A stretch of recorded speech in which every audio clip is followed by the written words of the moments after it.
Assalamualaikum warahmatullahi wabarakatuh. Halo anak-anak semua. Hari ini kita akan belajar tema 7, subtema 2, pembelajaran kedua dengan muatan bahasa Indonesia, IPA, dan SBDP. Sebelum mulai belajar, kita berdoa terlebih dahulu ya. Berdoa dimulai.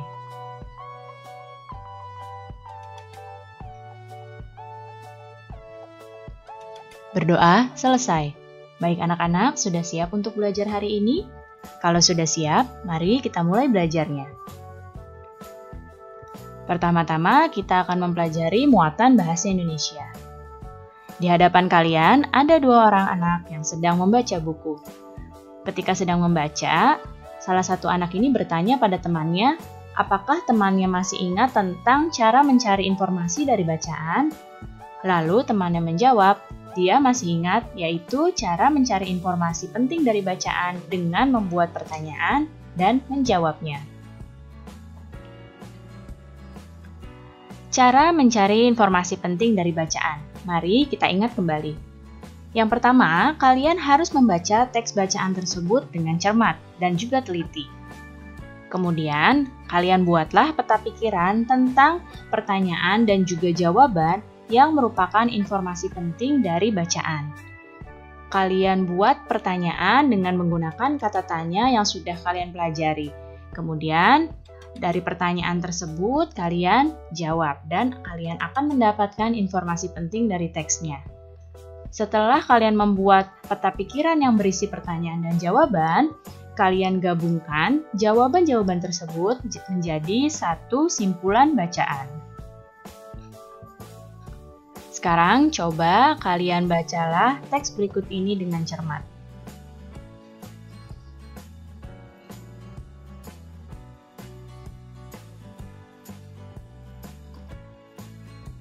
Nah, setelah kalian baca, kita akan mencoba membuat peta pikiran yang berisikan informasi penting dari bacaan. Peta pikiran ini berisikan pertanyaan dan juga jawaban dari teks ini. Teks ini judulnya adalah peristiwa sebelum pembacaan naskah proklamasi. Pertanyaan yang pertama di sini menggunakan kata tanya siapa. Siapa yang membawa Soekarno dan Muhammad Hatta ke Rengas Dengklok? Nah, lalu dijawab di sini yang membawa Soekarno dan Muhammad Hatta ke Rengas Dengklok adalah para golongan muda. Ini pertanyaan yang pertama. Kemudian pertanyaan yang kedua menggunakan kata tanya mengapa. Mengapa Soekarno dan Muhammad Hatta dibawa ke Rengas Dengklok? Kemudian dijawab di sini, mereka dibawa ke Rengas Dengklok agar terbebas dari pengaruh Jepang. Kemudian, di mana naskah proklamasi dirumuskan? Ini menggunakan kata tanya di mana.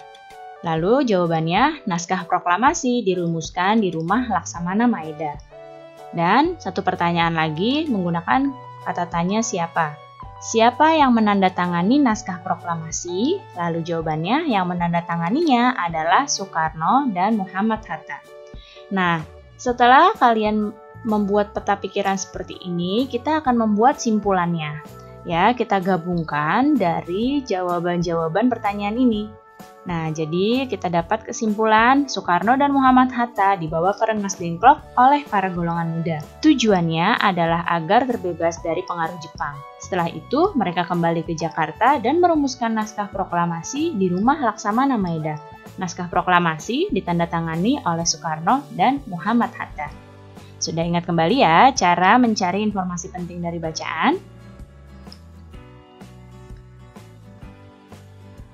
Sekarang lihatlah di hadapan kalian.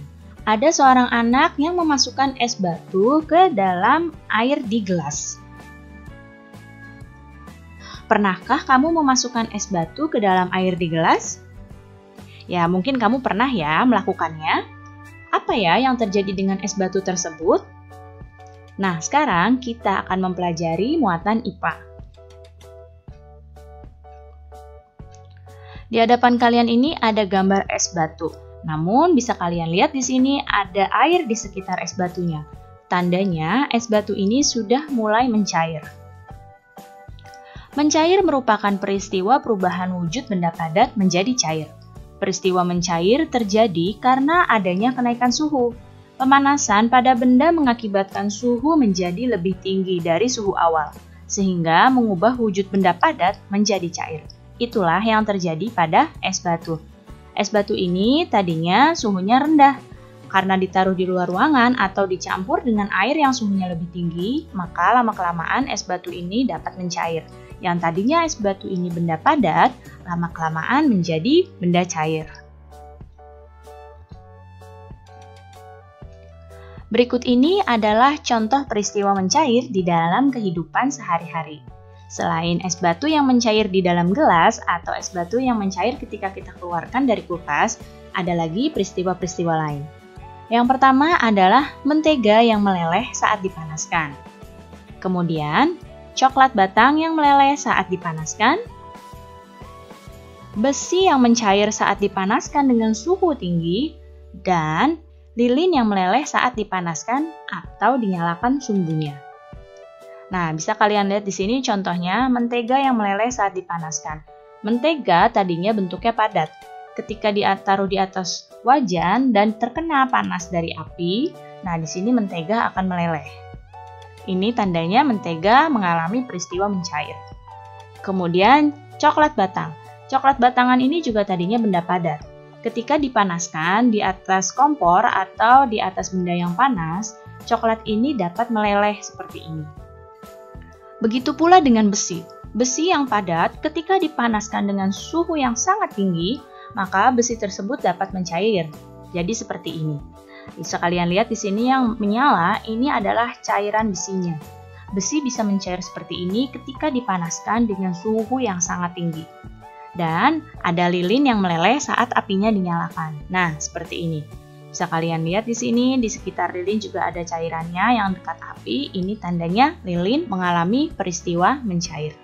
Jadi ini adalah beberapa contoh peristiwa mencair di dalam kehidupan sehari-hari. Nah, lihatlah di hadapan kalian ini. Ada sekelompok orang yang sedang menari. Masih ingatkah kamu dengan pola lantai tarian? Sekarang kita akan memasuki muatan SPDP.